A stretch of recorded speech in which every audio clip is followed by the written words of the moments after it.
Ako nga pala si Hans, tamad, pero may pangarap. Ngayon ay September 15, alas 12 na ng umaga. Kailangan na nating harvestin ang fry ng HB-RRT or Half Black Red Rose Tail.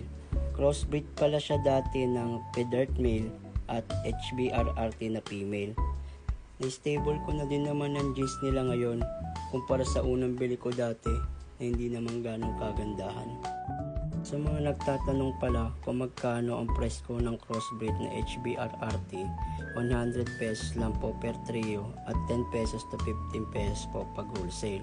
Sa mga nag-iisip bakit mababa ang price ko, sabihin na lang natin na bakit sobrang mura, kasi hindi naman gaano magastos ang feeds nila at hindi naman masisela ng mga gapi ko. Kumbaga sa maintenance hindi ako lugi o hindi naman ako pagod.